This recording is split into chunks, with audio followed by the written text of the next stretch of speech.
Hello buddy, I'm Dutch, and if you like hiking tips, fun adventures, and great gear, hit like and subscribe to join my vlog journey. And if you'd like to be notified when we upload a new video, click that bell as well.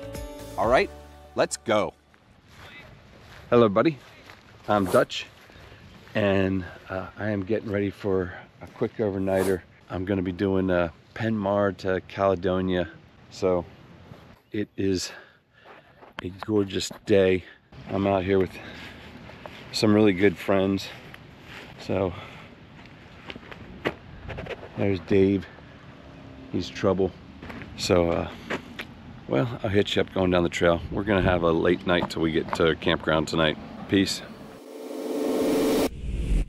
Our first real stream crossing. I always like the bridges.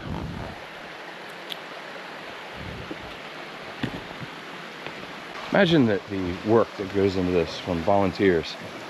They gotta haul this down here and build this, and well, matter of fact, they have to make this trail like this. This wasn't naturally like this. Well, a lot of these rocks have to be put in place. So the three of us are of course all hammock campers. And if you know me, you know I'm sleeping in a hammock. Well, I was asked today, you know, what makes a good camping hammock? And I thought, you know, I'm going on this hike and I really stripped down what I use normally for some weight savings, so I could go super light on this trip. And let's talk about that. What makes a good camping hammock? One thing you're going to need, sorry, it's just uphill. One thing you're going to need is a good fabric. I think that's to start with. A lot of these hammocks, like the 3-panel hammocks that you see very often, they are using some of the worst fabric I have ever felt. It is 70 denier and it's like rough plastic. I think what it is one of the most affordable fabrics they can make. They're doing 70 denier, and the point to using a 70 denier is the threads are thicker, and since the threads are thicker, you use less of them. That makes a fabric a little cheaper to manufacture. That's why very often ultralight gear is more expensive than its counterparts. Imagine if you have to make a fabric out of 1,000 tiny threads instead of 400. So a pretty good sweet spot is 20 denier fabrics all the way up to a 40 denier. Sometimes you use 70 denier, but there should be a purpose for using 70 denier. And really, I've only ever seen one case where I use 70 denier. I used to have it, but it winds up being overkill. Then there's, is it ripstop or is it not ripstop? There's a lot of fake ripstop on the market. Do not think just because there's lines on it that is ripstop. There has to be a reinforcing thread. The whole point to that is that it makes it stronger for the weight. So you wind up with this grid of stronger threads that support you, and in between them are thinner threads that make it lighter. This was first developed for the parachute, to make parachutes in the 40s, when people of all the nations did a lot of parachuting. So a true ripstop is going to make the overall product stronger for its weight. It's actually a little bit heavier because you do have to have that. Sometimes they use multiple threads, sometimes they use a stronger thread, and sometimes they use a thicker thread.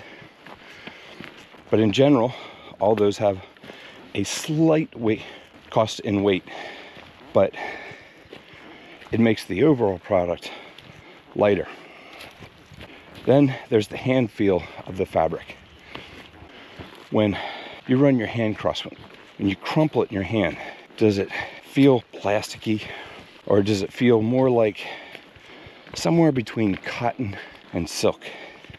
Then there's the size of the hammock. So it wasn't all that long ago that the size of hammocks were almost all 10 foot, and maybe somewhere around 10 years ago that changed and everybody went to 11 foot. Now some people make 12 foot. My theory on that is you really want your hammock to be at the very minimum 4 feet longer than you are tall. The reason for that is you're going to be laying in something called the sweet spot, and that is the center part that you can get the flattest lay when you have a sag. Now if you're getting close up to the ends, and believe me, there are hammocks that are literally under 9 foot. Now I'm not talking bridge hammocks, because bridge hammocks are a different monster. We're only talking gathered end. So if you have a hammock that is 8'6", that means there's what, on a 6 foot person, 1.25 feet from the top of your head. Well, you're not going to be able to get on the diagonal because you're going to be up there where it's tapered in. There's this sweet spot that's in the middle, but you need at least 2 foot on either end from the apex where the suspension attaches to the top of your head. Then there's the width of the hammock. Very standard is about 58 inches wide, and that is because most fabric mills make fabric about 59 to 60 inches wide, and that is a general standard on the machines that make the fabric. And then there's wide fabric, which generally comes in at about 70 inches or a foot wider. So the people that need a wider hammock, there are complications when it comes to getting a wider hammock, because if you're going to get a wide hammock and you're not really tall, you're getting really hard on the diagonal, and that becomes more difficult to put a quilt on if you're using a quilt. It's hard to get a quilt to be at that same angle. So what you wind up doing is getting a wider quilt. So you are covering more area, and that also, of course, comes at many sacrifices in weight and costs. And also there's just a little bit more of a challenge with keeping a quilt wide like that.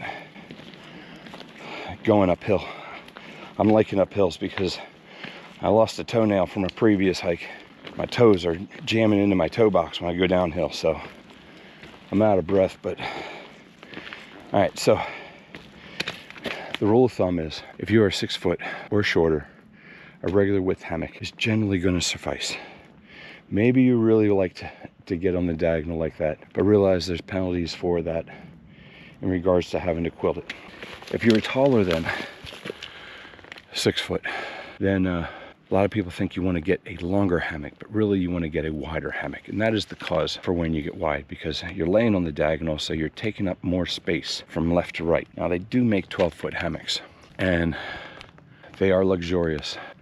But there is the diminishing returns that you get as you keep getting longer. The further you get up from there, the hammock doesn't become that much more comfortable. It just becomes that much more difficult to tarp and to find places to hang it. So I like to keep my hammock compact, but I like to keep those parameters. If you're 6 foot or taller, get a wide hammock. Other than that, a regular width hammock is just fine. And 10 foot is a hard minimum, unless you are really, really short. You want to get 10 foot, and truthfully 11 foot really seems to be the right length for most people. So next thing on a camping hammock is ridge line. If you want to be setting this thing up and you want it to be set up the same every single time, you want to put on a ridge line, because that makes it so that it has exactly the same amount of sag every time, and you know how to get comfortable in it. If you don't have that ridge line, it's going to be no matter how good you think you are at setting up and getting the distance right, it's going to be a little bit different. If you put a ridge line on there, it's going to be consistent every single time. because what that is gives you that sag, that smiley face that you see when you look at a hammock from the side. So generally you want to have it 83% of the length of the side of the hammock. So if you have a 11-foot hammock, 110-inch ridgeline really seems to be ideal. You attach it right to where the suspension attaches, and then you set it and you forget it. When you set up your hammock, you can use that ridgeline and know if you're too tight or too loose, and you really get to fine-tune things. Plus, that ridgeline is going to serve some other purposes. You're going to be able to hang things off of it. If you have a bug net, you need a ridgeline. And I use it also. Help me get up out of the hammock. Speaking of getting up, let's do some hiking. So then comes suspension. But actually before suspension comes the connection point. And this is where cheap hammocks, they don't put any emphasis on. They go as cheap as they possibly can because they're trying, let's face it, every hammock looks the same on an Amazon page. Very hard to tell what the dimensions are. They don't go into the suspension. There's not near enough detail. It's one of my favorite parts of the hammock because it's where you get to tinker with it and you get to change it. These things can be so modular.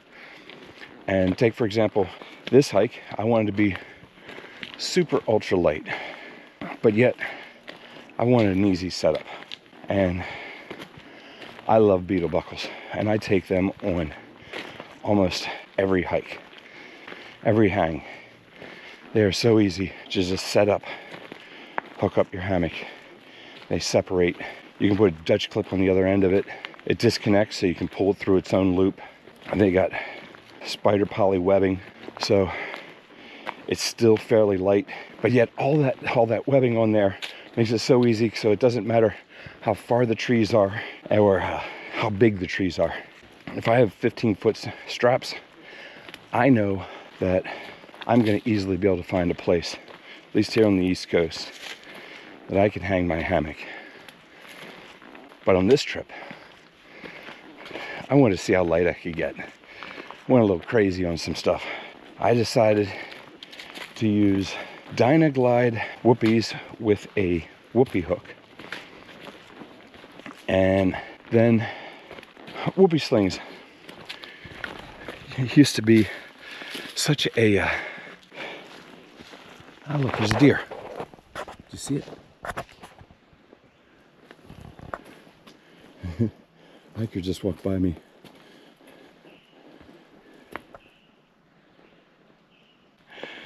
That's awesome. I love nature. Dang. She's gorgeous too. It's amazing to me that animals that large still roam. When we have knocked down everything, plowed everything, and paved everything over, and they still find a little bit of forest to eke out a living.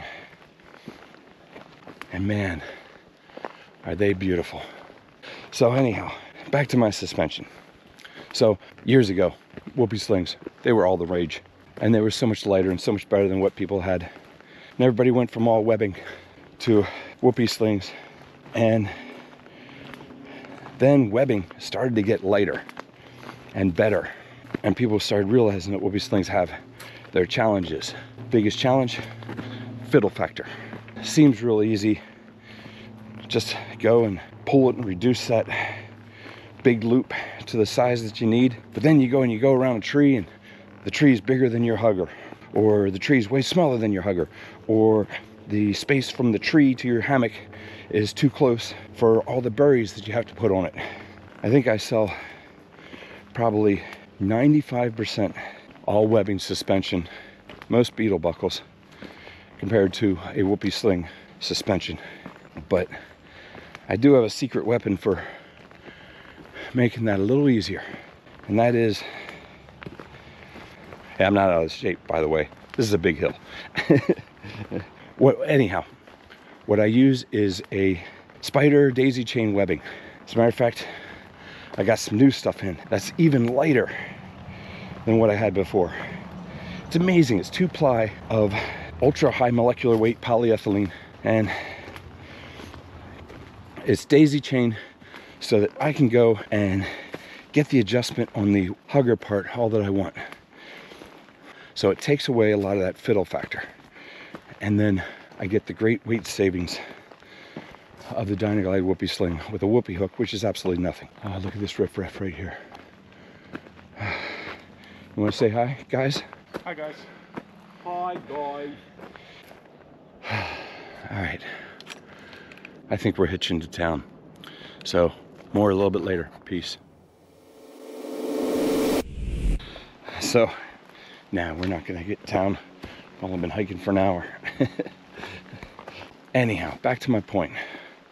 For the suspension on a good camping hammock, on the end of your hammock, what I really prefer is an Amsteel continuous loop, because from there I can do so many things.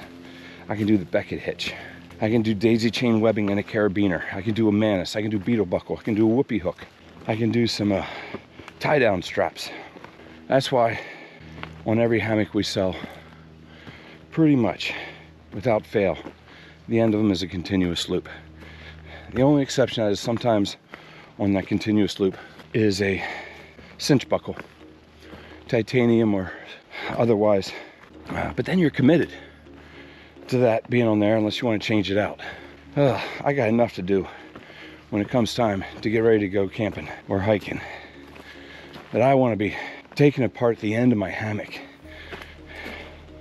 and swapping out to a different suspension. That's why I really like the continuous loop. And when I go down through my checklist, tarp, check. Hammock, check. Suspension, check. Underquilt, check. Top quilt, check. And those main items are done. And I can pick and mix and match for the different hikes that I'm doing.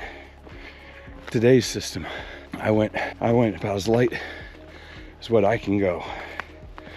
And I'll show that to you when I set up tonight. Well, we'll see. I might be tired.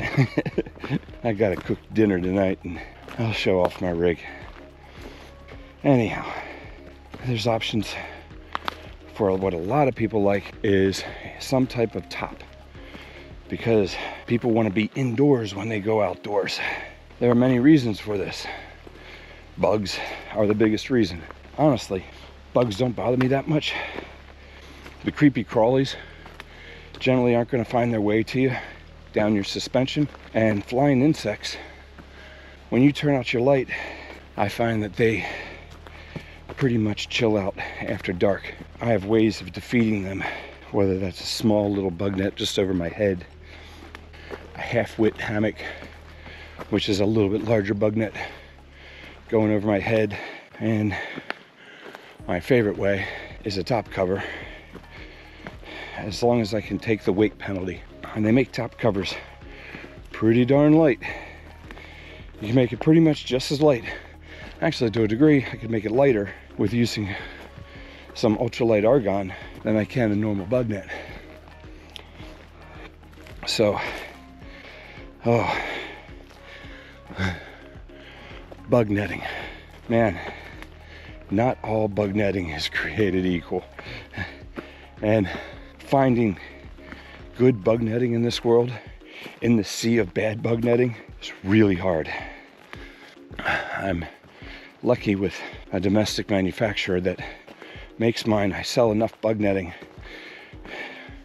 whether it be selling the bug netting or using it in my hammocks. Also, I make baffles for quilts out of it that I slid on my fabric slitter. This is an endless hill.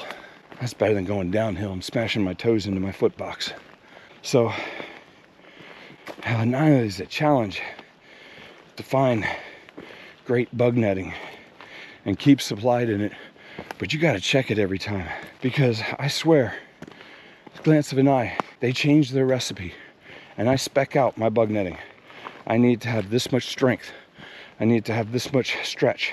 Nano no seam. I want no seams to not get in it. I used to not really think they were a problem, and then I was in Scotland. I remember waking up and saying to my Scottish friend, "What is this cloud we're walking in?" it's like foggy out here. And he says, that's the no-see-ums.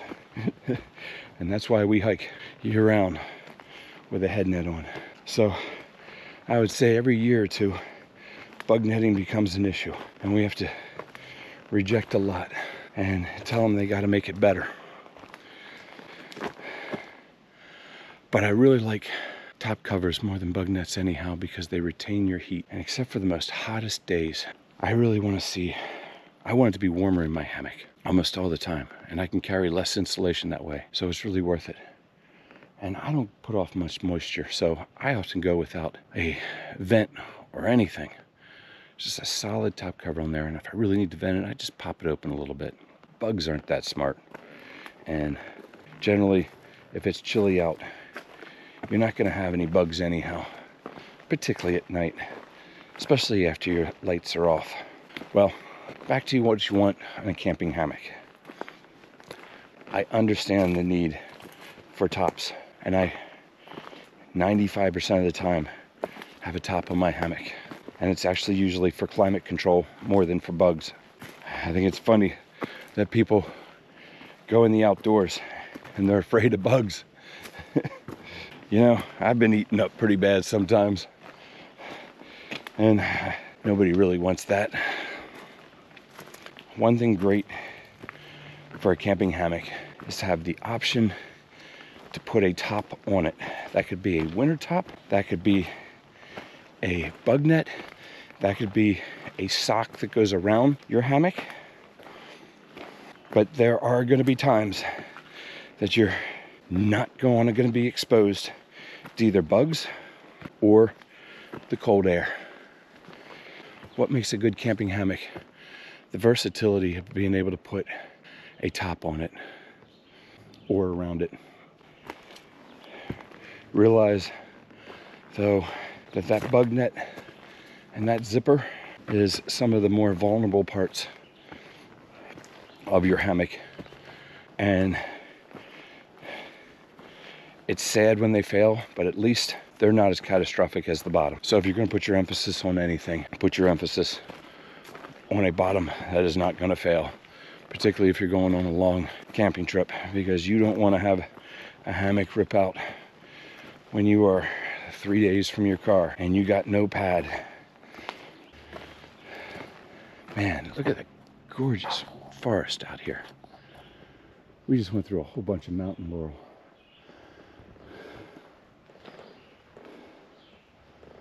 But now, you know, all the forest on the East Coast, pretty much 100% of them have been clear cut.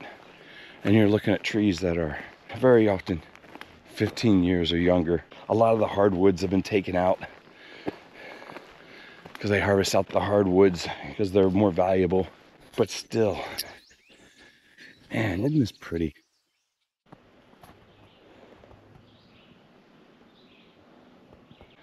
I don't know what that bird's saying, but I feel like he's saying it to me. All right, let's go one more step on a camping hammock. Do you have bottom insulation?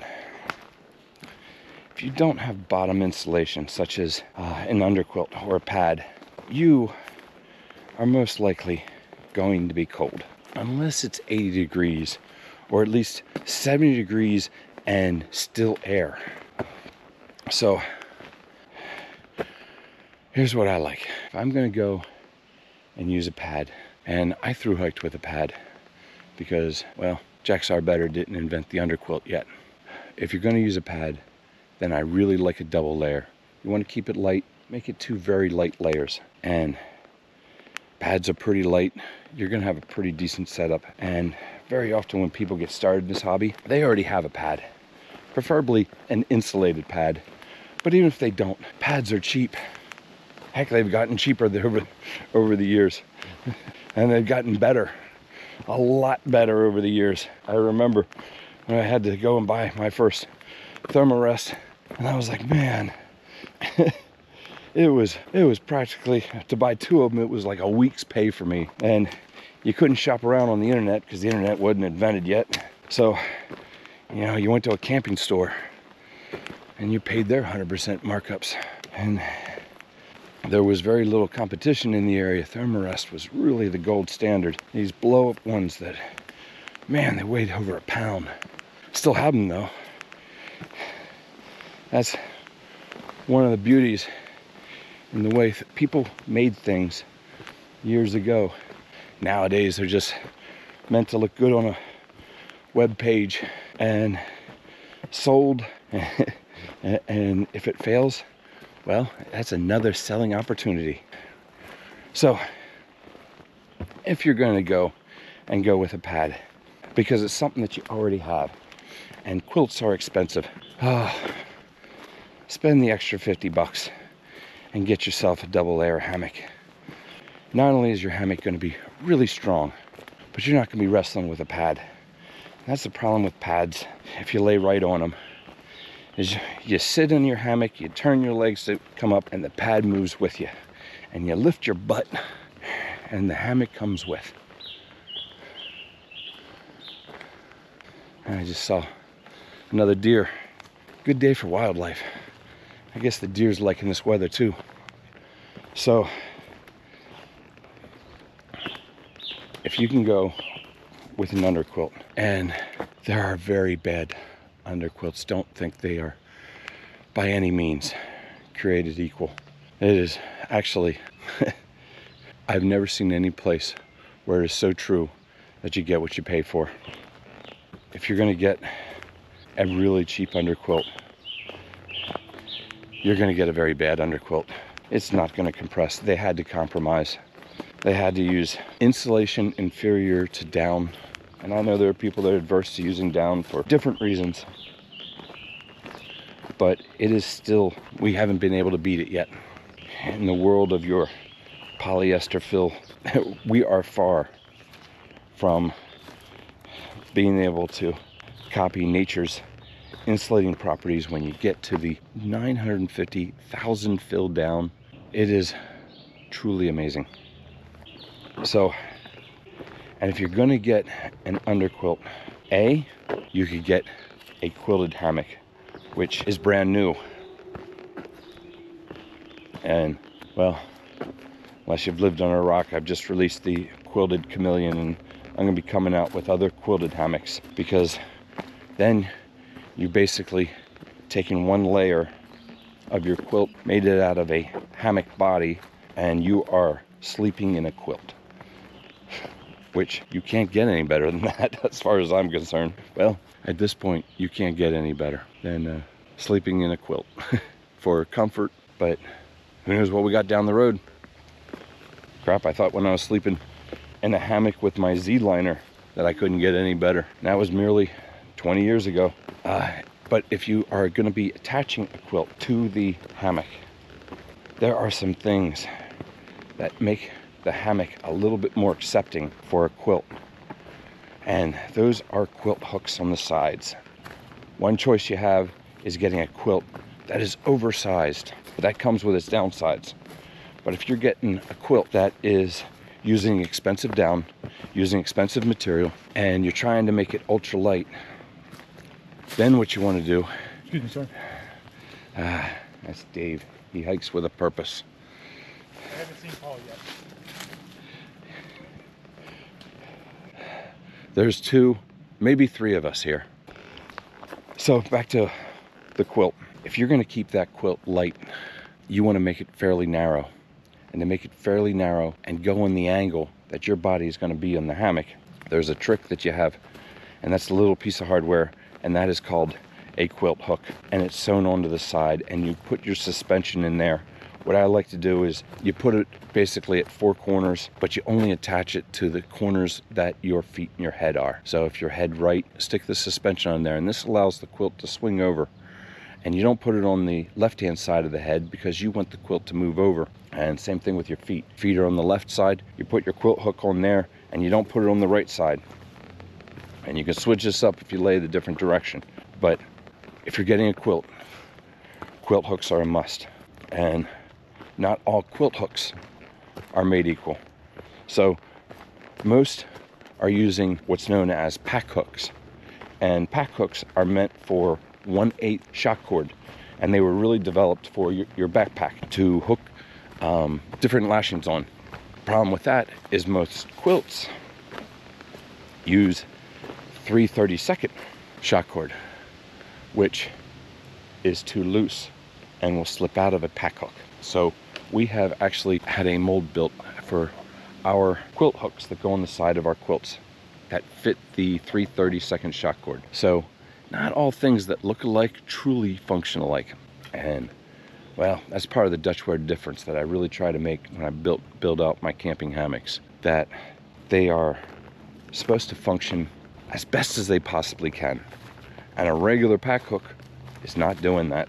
A regular pack hook, it slips out of them. You move around, you get out of your hammock in the middle of the night, and you get back in, and suddenly you're wondering why you're cold, and that's because your quilt's beside you and not underneath you. It's not holding in place, and it's not holding in place perfect. And if it's not holding in place perfect, it's not working as efficiently as it possibly can. And you invested a lot of money in on this. So it is a tiny detail of this little quilt hook that fits 3/32 shot cord to make that $300 investment of the quilt work as efficiently as it possibly can. Well, I think I'm gonna wait around, make sure Paul made it up over the mountain. We got a sweet little downhill now. We're done hiking up, and be a good time to catch my breath. So I will talk to you later.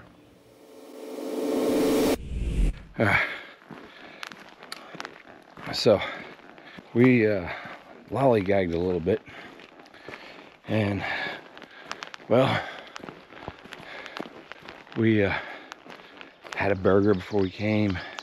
Was a little bit lazy, and now we got, I think there's 4 more miles to go, and the sun's soon going down, so there's gonna be a little bit of night hiking done tonight. But the trail is so smooth. Check this out. You don't get this. This is a gift that Pennsylvania gives you, because she's not this giving usually. So anyhow, I'm gonna try to kick a little bit, because the miles are easier now when you can see. So if I can get out, 2 miles before the sun completely goes down, it will make less that I have to hike at nighttime, and be a big benefit, because you can't move as fast. Gotta worry about what you're kicking, stepping on. So, talk to you later.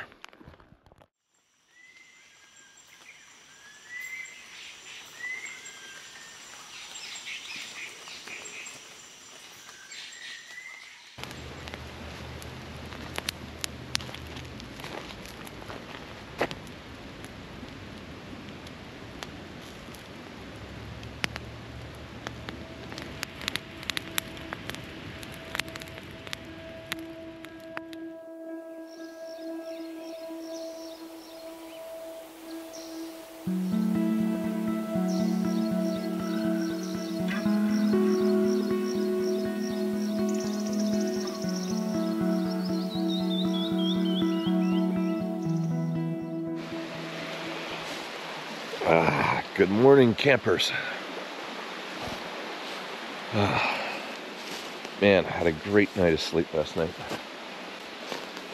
You see Stunt Dave, he's getting torn down. Anyhow, I promised to show off my rig. So here I got, this is gonna be super simple, super ultralight. Hex tarp, Dyneema hex tarp. There's almost nothing lighter than the Dyneema hex tarp. Some old school tarp flies on there.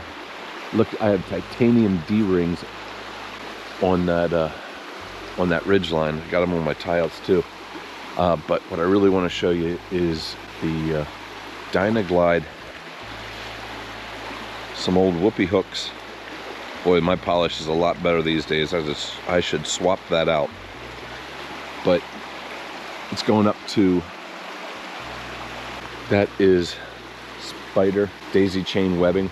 It's made out of ultra high molecular weight polyethylene, and because it is the daisy chain webbing, I'm able to use whichever loop I want to, which makes it so that I can fit in my whoopee sling easier depending on the diameter of the tree. And then for a hammock, I have a very simple Hexon netless with knotty mods. Knotty mods are these little bungees right here. There's a shock cord with a cord lock right here, and it just kind of keeps my quilt inside. I'm rocking a 3/4 under quilt, and then I use my sit pad for my legs. I have the 50-degree top quilt on. I love this inflatable pillow. And then I have the regular size Anaconda. So all this winds up being, it's got to be under 2 pounds. I don't usually weigh my gear, but this is definitely a warm weather ultralight. It's because we're going to try to do some good miles. So I don't want to carry too much weight. Well, I see everybody's packing up, so I better get my butt packed up or they're going to leave me behind. But look at where we're camped. Look at this stream camped beside.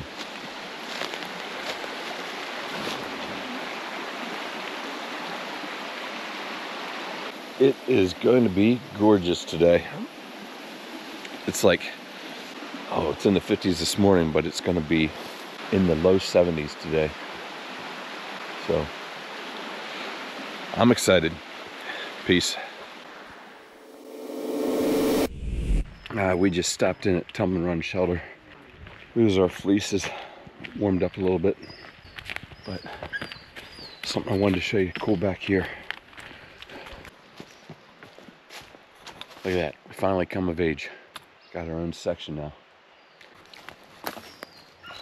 Well, our next stop is Caledonia, I believe. We're hoping to get some lunch. Peace. So after Tumbling Run Shelters is the most notable climb that we have on this trip. But man, one of the reasons I wanted to do this hike this weekend was because the mountain laurel is really in full bloom, and it is everywhere. It might be rocky right here, but I gotta tell you, for Pennsylvania, this has been some of the smoothest trail. So if you ever want to go hiking in Pennsylvania on the AT, do the southern part. It's less rocky than the northern part. Luckily, it's long enough that you can take your pick. You know, this is one of those hills where you think there's no way they have more up. And sure enough, they always find more up. But I would swear there could be no more top. When I look out over here, I'm like, I can see the horizon. And I've been saying that since the beginning. I'm gonna bring you along for a little bit and just shut up.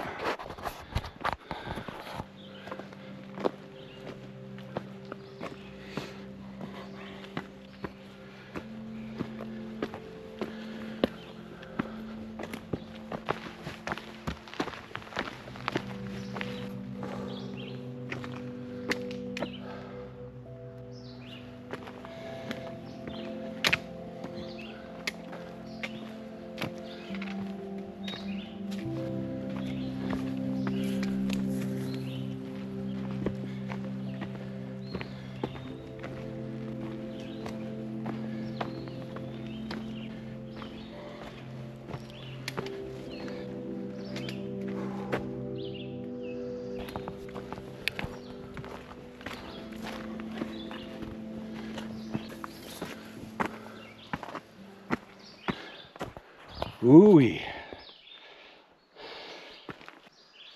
Look at all that mountain laurel.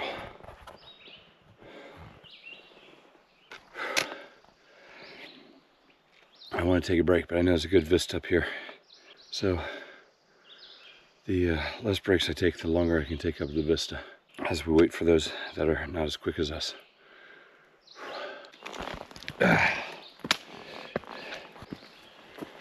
I got to get a lot of these hikes in to get ready for my through hike. There's nothing but good that can come from practice hikes. I mean, as ridiculous as it seems, I still got to get my gear dialed in. I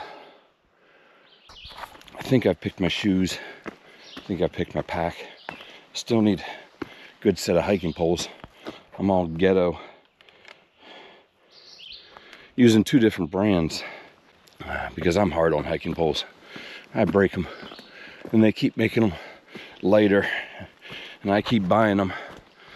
Man, I get to one of those rocks where it slides in between the rocks. I don't pull it out in time and snap. I just broke off the tip again. Thought about going without poles, but it lets you take the pressure off your legs and gives you an upper body workout. When you get really jamming with it, man, you are like a lion when you're going uphill and you're able to use 4 legs instead of 2, and you just dig in with your poles and help pull yourself up. And many times I've almost fallen and caught myself on my poles. Of course, I've also stabbed myself in my foot with my pole while wearing sandals. So sometimes they're a pain in the butt because you got to carry them the whole way. And literally, I never strap them to my pack. I literally carry these things in my hands.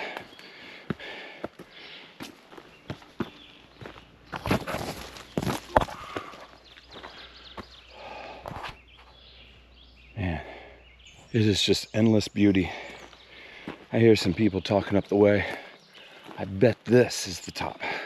Look at that horizon.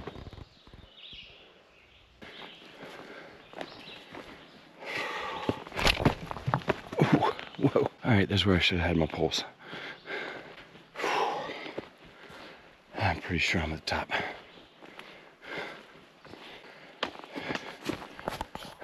They're telling you there's a blue blaze trail starting here, and that the AT turns left. Chimney Rocks. Let's go see what Chimney Rocks is all about.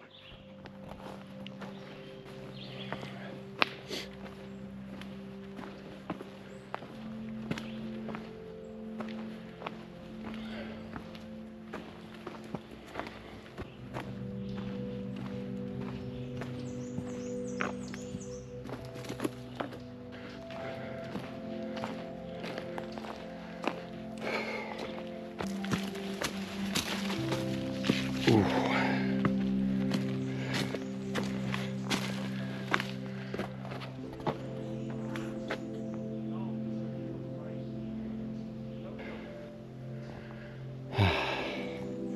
A little bit more.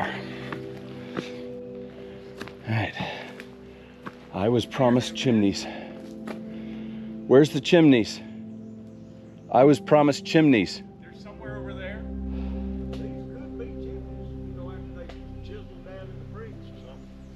All right, I guess it's time for break. Peace.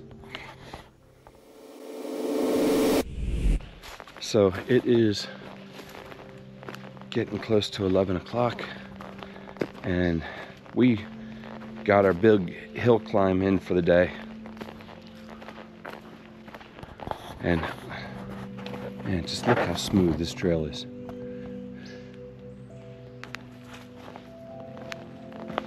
It's this perfect weather. I think it's maybe 65 degrees.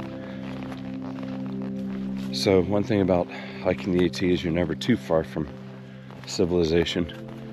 You always got some road crossing.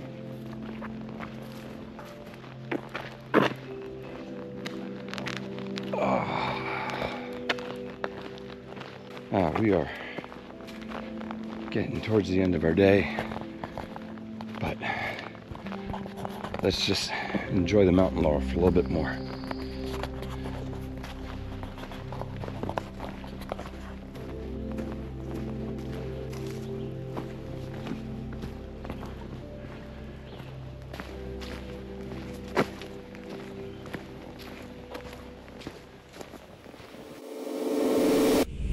I got less than 2 miles to go.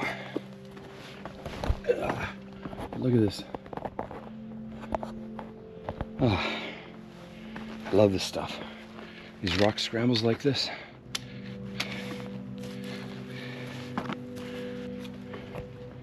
And these really neat rock configurations.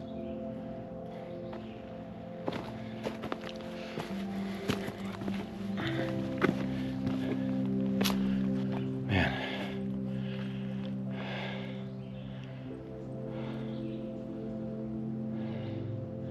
This is pretty cool.